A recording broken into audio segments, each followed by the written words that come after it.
I'm here on the bustling streets of Turin in Italy, and I'm here to meet somebody who grew up in poverty in Portugal, but who has become a global icon, somebody worth $500 million, and somebody who is widely reputed to be one of the greatest athletes in sporting history. That person is Cristiano Ronaldo. And right now, this football hero is also the biggest star on planet Earth. He's a private man. My job tonight when I meet him is to unpeel the layers of that privacy and get to the real Cristiano Ronaldo. It would turn out to be an extraordinary encounter. I have a very close friends, family, but who I trust 100%, maybe 4%. Wow. Messi is a fantastic guy, he's a fantastic player. Is he the best you've played against in your life? I opened the heart for her, she opened the heart for me. Probably the greatest love of your life. Exactly, this is what I want to say. 2018 probably was the most difficult year of my life in terms of outside football. Sorry. What's the sadness for you? To be the number one and I don't see nothing. You never saw how great you became.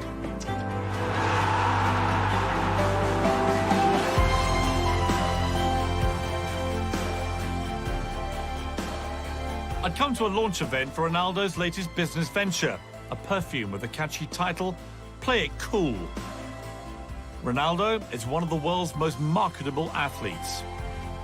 When he joined Juventus last year, he sold 500,000 football shirts in a day, worth almost a staggering £50 million.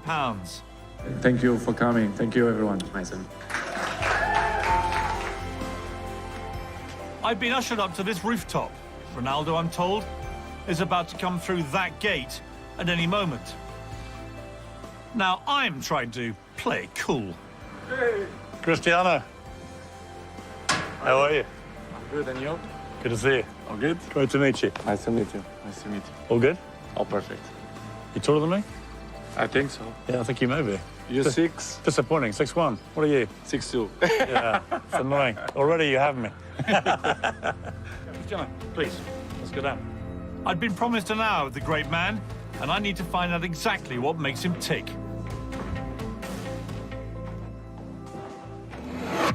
You nervous? No, I'm not.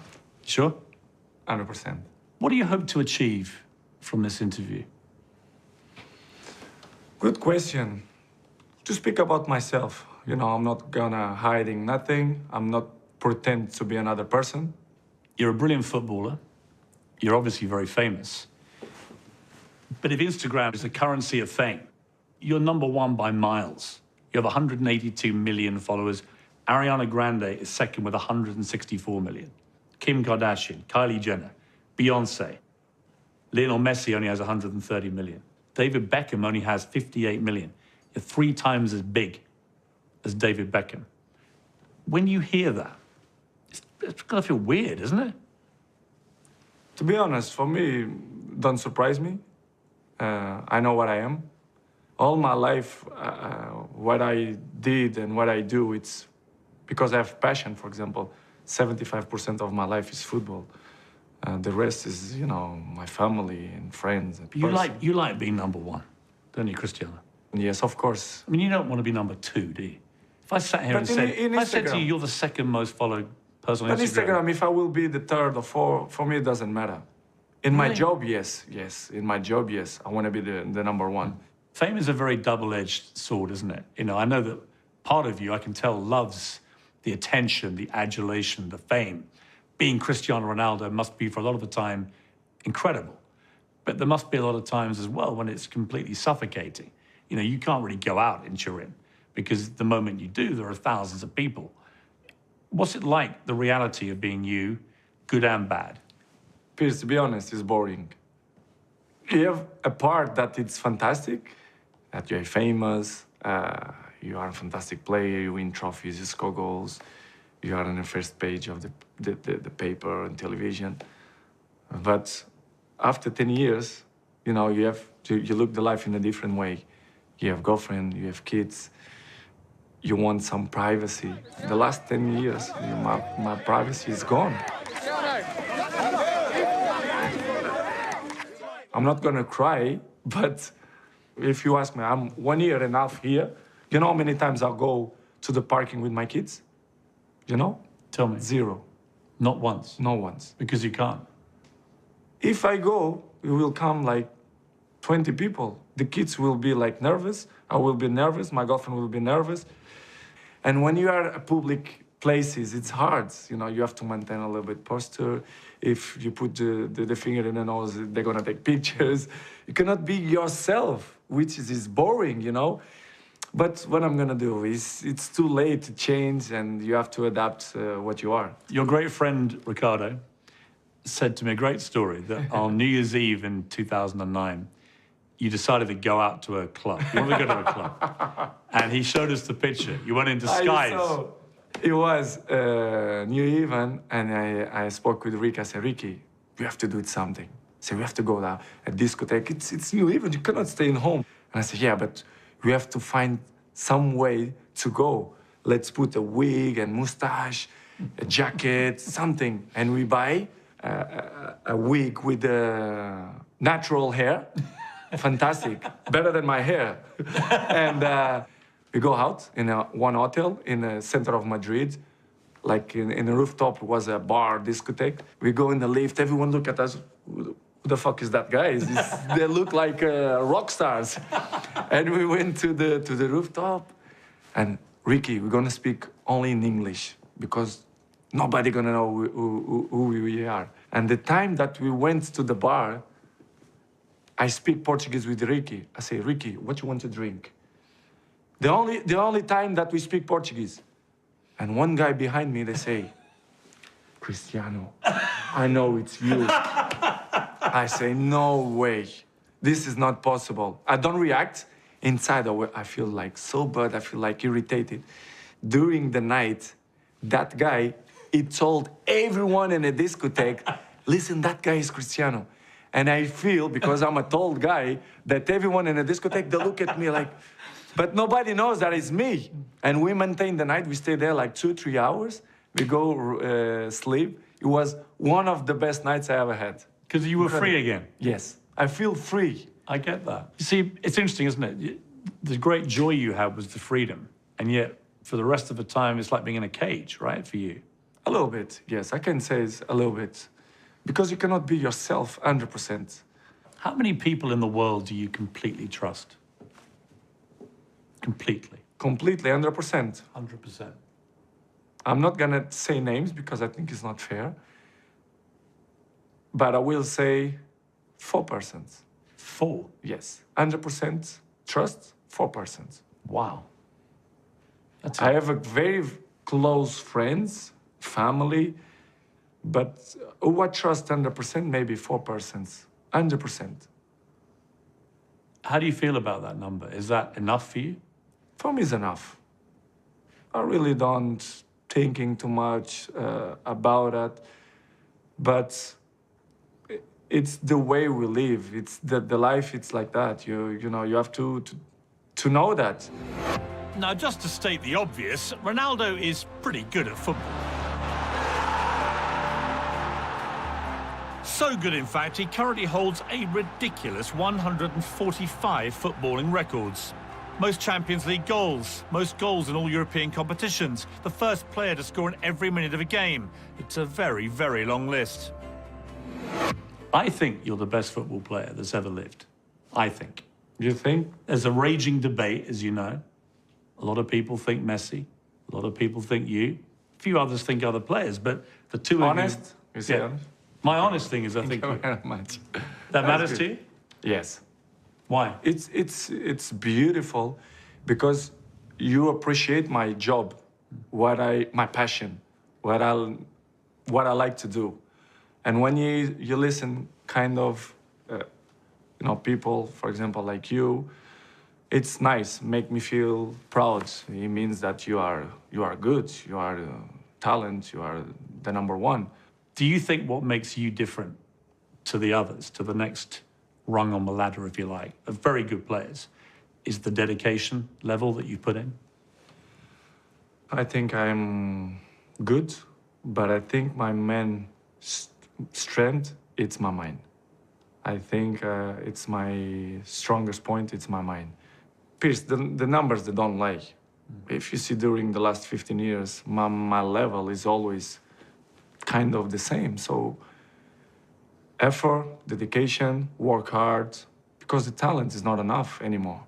And if you're not dedicated 100%, you're not gonna reach the level that you want. For example, you arrive home, you had a lunch, you do it a quick nap, and you wake up, you play with your kids, blah, blah, and I have to go to the gym at least 30, 40 minutes, but this will make the difference in the end of the day, you understand?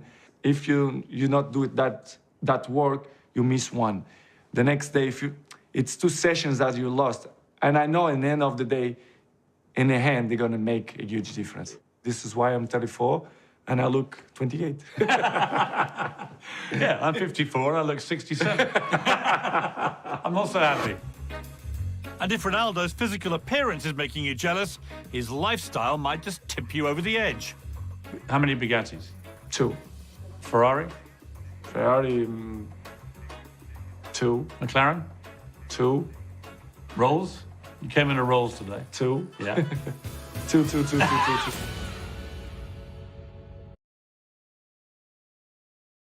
You are apparently worth $500 million. True? I don't know, maybe. I hope so. That's $500 million. Where you saw that? That's my sources tell me. I don't think so. It's too much. What would you say? 300 million? Probably. 3, I don't 4? know. You know how much you're worth, don't you? You strike me as the kind of guy that would know that kind of thing. Not 100%, but you know, what I can say, I have good money in the bank. Yeah, maybe I don't say that, but it's true. The truth is the truth. It's the same. How many cars you have? I'm not gonna say that I have 2 cars. I have 20s. How many have you got? I cannot hide it. Some things. How many have you got? 20s, maybe 17. I don't know. 17 cars. Yeah. And you got how many Bugattis? 2. Ferrari? Ferrari, 2. McLaren? 2. Rolls? You came in a Rolls today. 2. Yeah. 2. Which one do you like driving most? Rolls Royce. The Rolls? Yes. The white one you It's gave more me? comfortable. Yeah? Yes, it's more comfortable, and I like it. Not hurts my back, so it's perfect. But a fleet of luxury cars and hundreds of millions in the bank is a world away from Ronaldo's childhood. He grew up on the impoverished island of Madeira. The youngest of 4 children, his father was an alcoholic, and his mother worked as a cleaner and cook to keep the family clothed and fed. At the age of 12, Ronaldo left the family home and moved to the capital, where he was signed by Sporting Lisbon. He was given bed and board, but none of the riches that he enjoys today. I was surprised about this. But when you were a kid at Sporting Lisbon, you and your other little players in the academy there, you would go around the back of this local McDonald's, and a lady called Edna would give you the cast-off burgers at the end of the night, and you'd all take them. And tell me about that. What was that about? What happened to Edna? Did you ever find her again? You know, when I was a kid, with 11, 12 years old, we don't have money.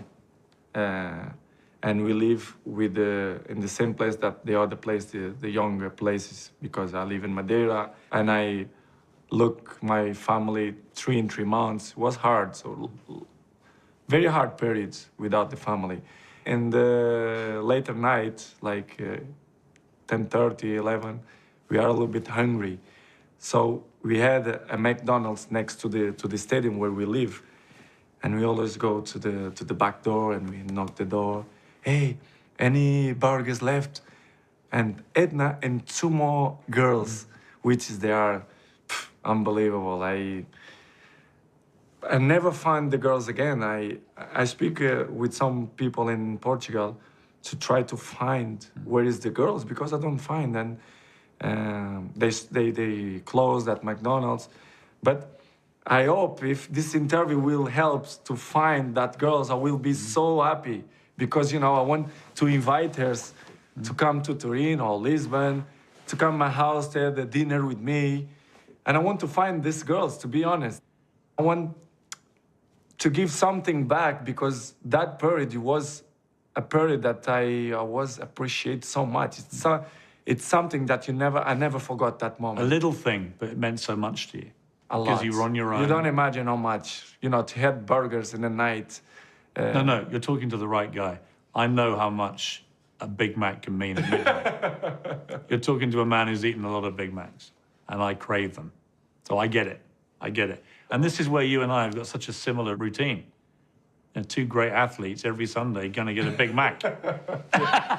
But I can see you have good abdominals. Thank you very much, Cristiano. Thank you for appreciating that. I appreciate it. It's something that gets a bit lost on the You public. look good, you look good. Thank you, mate. Appreciate it. You're looking good yourself. Scrounging burgers is not something Ronaldo's 4 children will ever have to try. Ronaldo named his eldest son Cristiano Jr. But that's where the similarities end for a 9-year-old being brought up amongst unimaginable wealth. This generation, for kids, you know what I'm talking about. They have everything easy. They have computers, they have good food on the table. They don't sacrifice a lot to get what they want.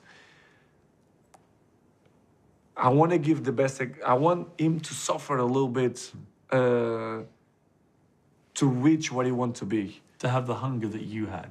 I think will be the most difficult part. You took him back to one of your first apartments, and very interesting, where The residence where I used to live, yes. with your friend, and you took him back there, and it was to teach him really about where you had come from. That you hadn't always had all this stuff. I remember I was in Lisbon, very normal residence, I can say a poor residence, and I took him to the residence, to the room that I used to live. The same persons was there to working there in the building, incredible. And I see the ladies, and they start to cry when they see me. And I took Cristiano to the room, and I say, Cristiano, look, the daddy used to live here. And he look at me, you joke, no? And I say, yeah, no, daddy don't joke, I live here. And he didn't believe. He didn't believe because what he see now, he don't imagine what we sacrificed, the hardest time that we had. He don't believe. So it's hard, but I think I'm gonna be, I know how to do it, to motivate him, to push him, but we'll be here. The difference will be here. I hope, I just pray that I want the mini Cristiano to be like me, but no panic, no problems. You're gonna be whatever you want. I'm not gonna make a pressure, just a little bit. And let's see what's gonna happen. Let's talk about football briefly. You currently have 145 records where you've been most, first, or only something in professional football. It's a ridiculous number. You're a team player in the sense you love to win big team competitions, but you also love individual awards. They matter to you. It's part of my sacrifice, my obsession to win, to have success. You know, when I say success, it's I worked for that. Talent is not enough.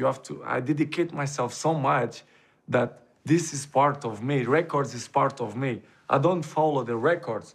The records follow me, which is different. Are you addicted to winning? Yes, I am. I'm addicted to the success. Because that's the thing that good. really drives you. Yes, I think so. And I think it's not something bad. I think it's good. It motivates me. If something not motivated, it's better, to stop. You understand? The record's coming in a natural way. It's different. But when you are close, you say, why not? For example, this record now, I think I had a chance to beat, and it's a beautiful record, the most top scorer in the world history. Of all the goals you've scored, I won't ask you to name the favourite. I'll tell you which my favourite is, for a number of reasons. It's the one you scored against Juve for Real Madrid. Mine as well. It's your favourite? Yes. We've got it here.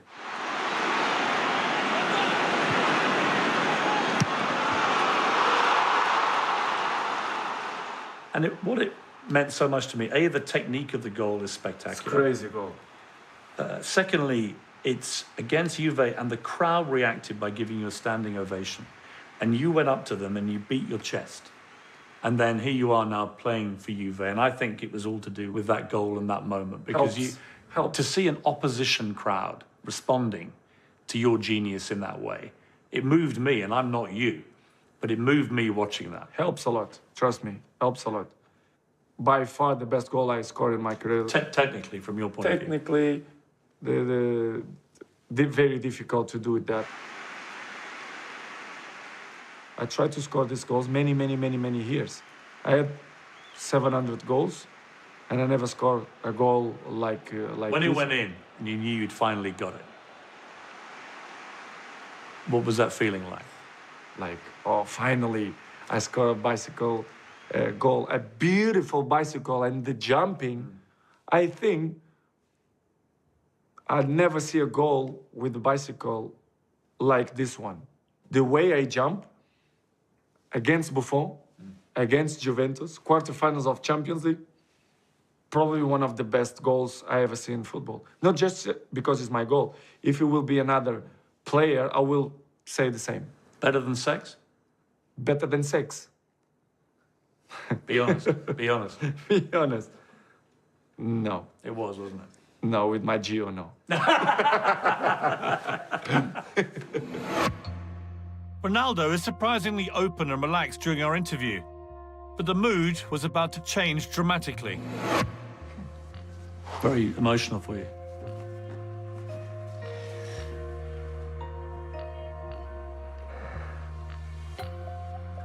I never saw the video.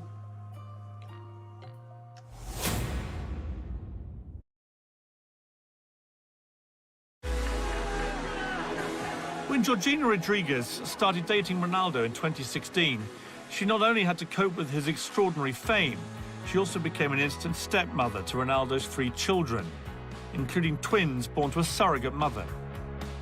They have since had 1 daughter together, creating an unusual but very strong family unit. Let's talk about Georgina, your girlfriend, who you've been with for 3 years. She gave an interview recently, and she said that she wears sexy lingerie in bed every night. And she does that because it makes her feel good, but she said it also will make your man happy. So the obvious question, Cristiano, is, does it make you happy? No, it's funny. Makes me happy. But it's good. But she's a fantastic person. Fantastic. True love for you? Yeah, it is. She said when you met, it was like love at first sight. You met her in a Gucci store, and it was like magic. Yes, it was. Gio is, you know, it's part of me. She helped me so much. Of course, I'm in love for her. She's the mom of my kids, and I'm so passionate for her. You know, it's great. She's my friend. We had conversations. I opened the heart for her. She opened the heart for me. Probably the greatest love of your life. Exactly. This is what I want to say. She said she would love one day, potentially, to be Cristiano's wife. She would see that as a great honor. Why not? Would you like to announce now that you're getting married? Not now, not in this interview. It's not the priority. But of course, why not? One day, I'm not avoid that. It's part hang on, you're 34 years old. You've got 4 children. You have been avoiding it. Don't make me pressure. Please. You've been avoiding it. Come on, Cristiano. One day. I always said to my kids, don't get married before you're 35. You've got 1 year left. Then there are no excuses. But the doctors, they say I had 28. You know, my biologic age is... No, will be one day for sure. It's my mom's dream as well. So one day, why not? Your mom has been the rock of your life. Dolores. Yes. Seems an extraordinary life force, but somebody always there for you. How important has she been to you? My mom was the pillar of the family. And what I have today, it's big apart from her. Maria Dolores dos Santos Aveiro is a force of nature. Wherever Ronaldo is, his mum is usually at his side. She lost her own mother when she was just 5 years old and was raised in an orphanage. She never remarried after Ronaldo's father died of liver disease due to his alcoholism at the age of 51. It's no wonder then she has so much emotion invested in her son. Your mum has to take sedatives before your big games. She can't even watch you play if it's a really big game. She gets so nervous. I don't understand why. Can you do anything to calm her or not? More in the beginning, yes. She's not allowed now to watch big games. I speak with one, two friends to stay with her. She go a walk with her around the house because she gets so nervous. She was a few times in the stadium and she broke 2 times the teeth because she's like so tense. What do we say when you get nervous and you? She fainted? She fainted 2 times in the Really? stadium. Yes. She's nervous. It's impossible. I cannot get. I say, listen, I don't have father anymore. I don't want to miss my mom now. So you're not gonna watch more games, big games, quarterfinals or semifinals or final. Go around. And she knew it as well that she cannot watch that kind of games. So I'm happy now. Your father, Dennis, he died of alcoholism, really. The more I dug into his story, the more empathetic I got to him in the sense that he had gone as a very young man to war for Portugal in Mozambique and Angola. And the experience had a bad effect on him, like it did on many young Portuguese men. When you learned more about what your father had to go through, did you have more understanding then of why he became the man he did?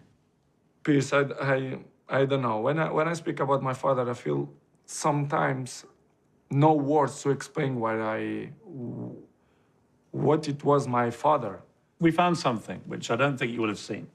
It was an interview on Norwegian television where they just turned up at his house, a house I think that you'd bought him. 2004, the year before he died, and just before the big Euro final. And they just talked to him on the doorstep. And if you don't mind, I'd like to just play you the clip, because I think you'll find it very interesting. Og en stolt far ser at sønnen nå Portugals egen askeland. Família e populares e amigos e coisa tudo é fantástico. Fico muito orgulhoso de ver o filho daquelas condições. Dette huset i Madeiras hovedstad Funchal kjøpte Cristiano Ronaldo til foreldrene etter overgangen til Manchester United. Vou agora poder ir lá a Lisboa ver a final, mas não vou, porque os nervos já estão grandes que não dá capacidade para não fico muito atacado. Não. É melhor ver na televisão. Men moren følger 19-åringen i Lisboa. Hun hans nærmeste støtte og livvakt. É indispensável, exatamente. É o carinho que ele tem e a mãe é guarda-costas que ele tem. É verdade, é guarda-costas que ele tem. Está 5 estrelas.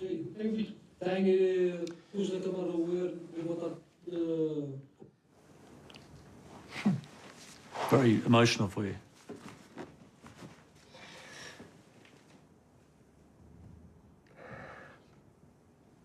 I never saw the video. Dá papel, filho.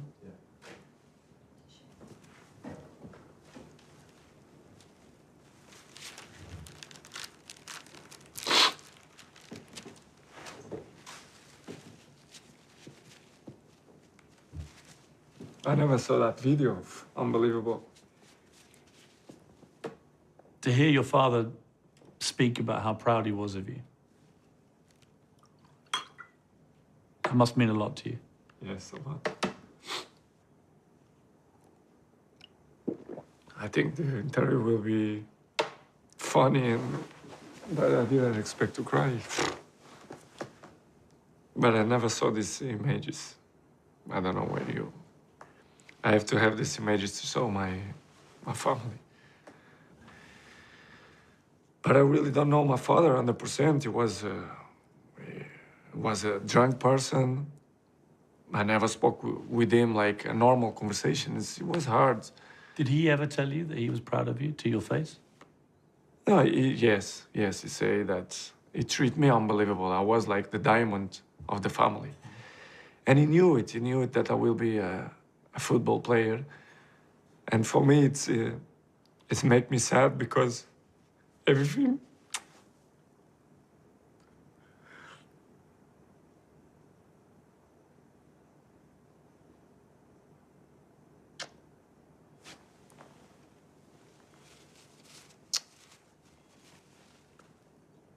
Sorry. What's the sadness for you? To be the number one, and I don't see nothing. I don't see to receive awards.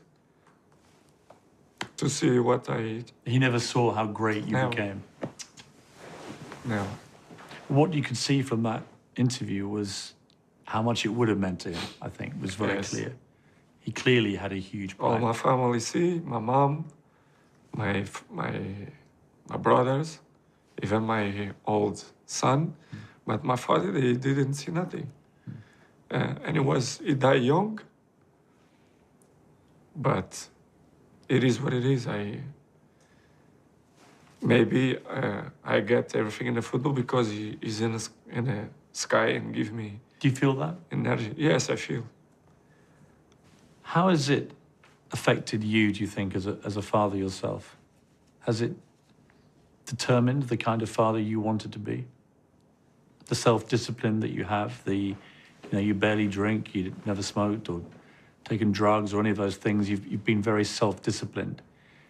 Is that because actually part of you wants to show your kids that there's a different way? Yeah, I wanna be a good father. I think I'm a good father. Nobody's perfect. I'm still in the process to learn, but I think I'm a good father. I took the example of my mom, my family, my father, and I want to be a good father. What are the values that your family has instilled in you, do you think, that you want to instill in your kids?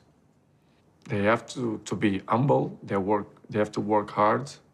They have to respect the people.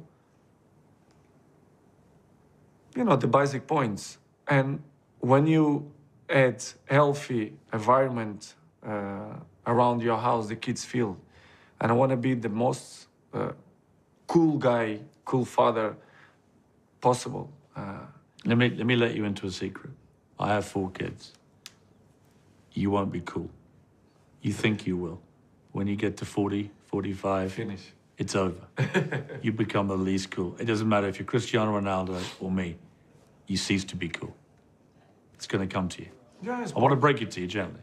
It's part. It's part of the journey. But in that situation, I will be prepared. I know the kids. They're gonna grow. They're gonna have a girlfriend. They're gonna have a family, and it's good. I will be old. I will enjoy what I get in the football, and I will have a calm life. I hope. Cristiano Jr. is 9 years old. He's already a very talented young footballer. We found a great clip. This is after Real Madrid, I think in 2017, won the Champions League at the Bernabeu. And this is Cristiano Jr. showing off his skills at the Bernabeu there on that celebratory day. And you could see, I mean, the flashes here they're like his dad. I mean, look at this. Fabulous. The dribble, the turn, the lethal finish. This kid, it's. He's a mini-me, huh? I think so. Yes. Ronaldo's obviously a doting father, but protecting his children from negative publicity isn't always easy. I feel embarrassed. I just changed the channel for Cristiano to don't see that they speak bad about his father, a very bad case.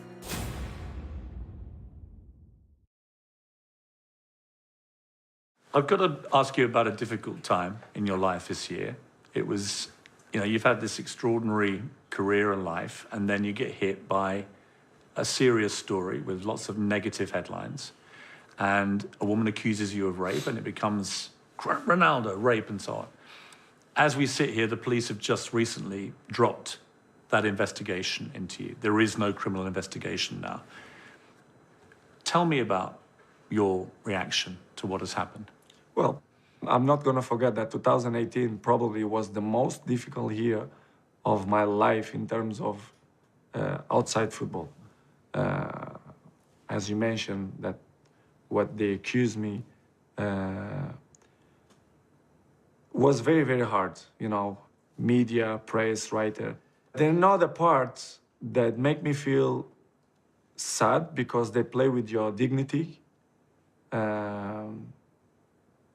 It's hard. You have a girlfriend, you have a family, you have kids. It's bad. It's hard.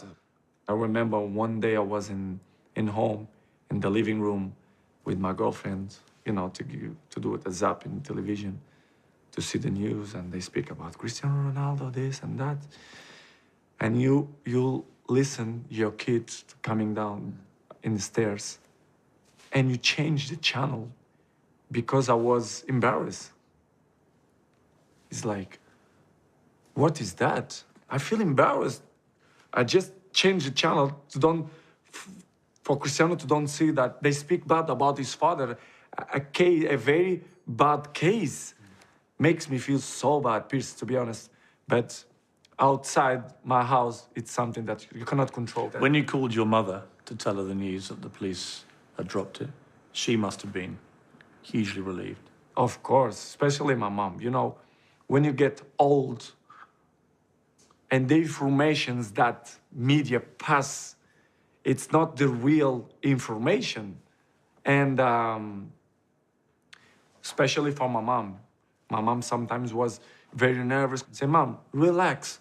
You know the son that you have in home. Relax, nothing gonna happen. Trust me. But she was nervous. She's old. She's nervous in the games. Imagine personal stuff of his sons. Speak about jail, rape, this kind of stuff. It's hard for an old person. But in the end of the day, it was good. The law, they did the job that they should do it. And I'm happy, of course.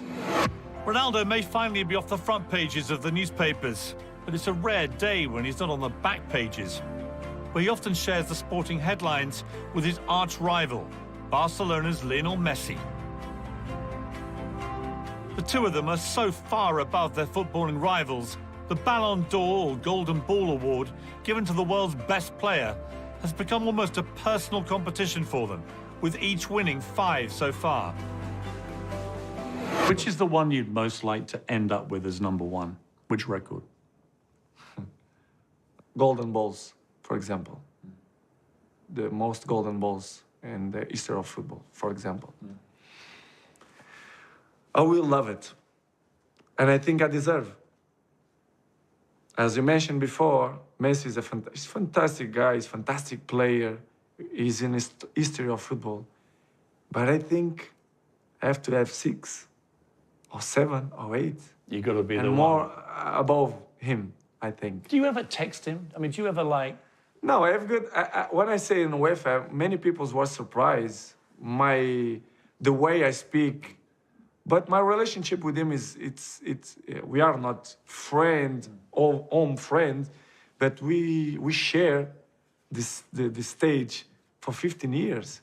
You know, I have good relationship with him, and I know that he pushed me to be a better player, and I push him to be a better player as well. Is he the best you've played against in your life? Yes, for sure. Did you ever think when you were growing up in a pretty poor part of Madeira, you weren't poverty-stricken as a family, but you weren't well off at all. Your mum had to work really hard, and you lived in one room with your 3 siblings. Did you ever think you'd have a private chef cooking your food? Never passed in my mind that I even have opportunity to play professional player, you know, to play in Sporting in Portugal, for example, and Manchester, or never. What would you like your legacy to be, Cristiano? When it's all over? Football? Yeah, when it's finished, what would you like the legacy to be for Cristiano Ronaldo? How do you want people to remember you? One of the best players in history. One of or the best? Depend of the taste of the people. I cannot control what the people like. Some people like this player or that player. I'm sure I'm in history of football, what I did, and what I'm continue to do.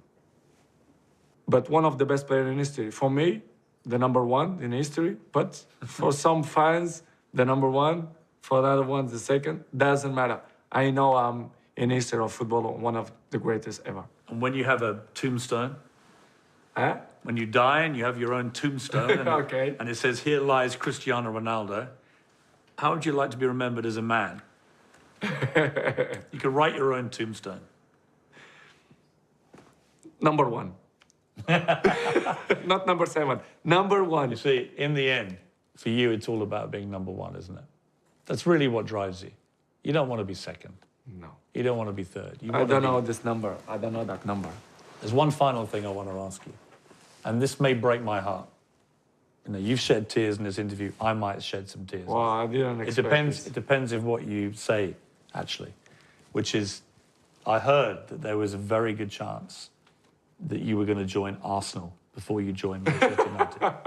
Now, Arsenal's my team.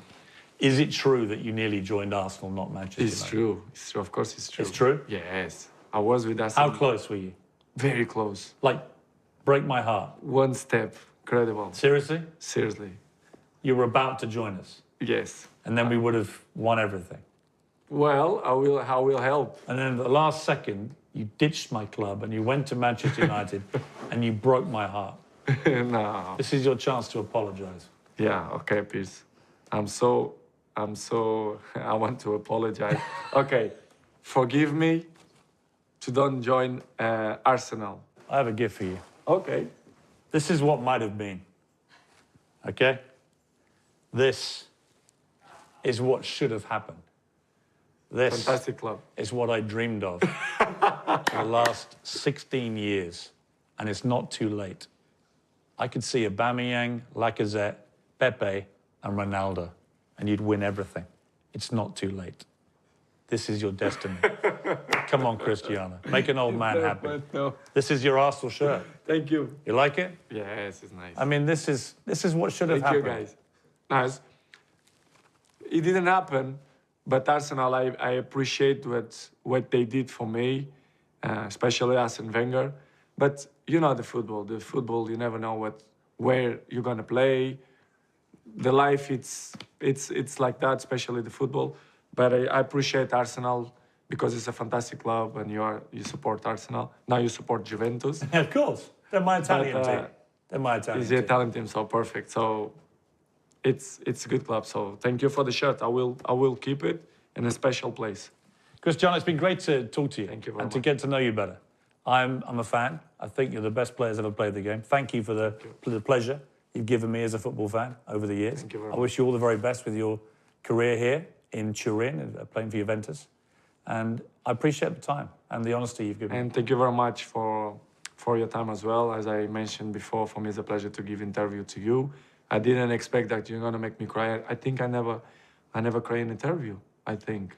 But you know, it was a I'm maybe a little bit embarrassed. I don't think you should be anything but proud, actually, of what your father said was incredibly moving. I thought in my mind that I saw this video before, but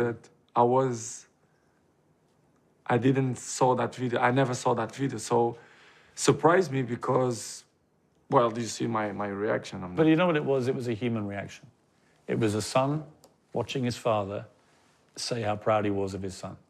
Incredible. I'm a father. I have a father, and if that kind of moment doesn't move you emotionally, you're not a real human being. To me, it was a very powerful moment in this interview, and it said a lot about you and your relationship with your father and how important family is to you. It is. This is why I started to cry because I didn't control, and it was very emotive moments for me.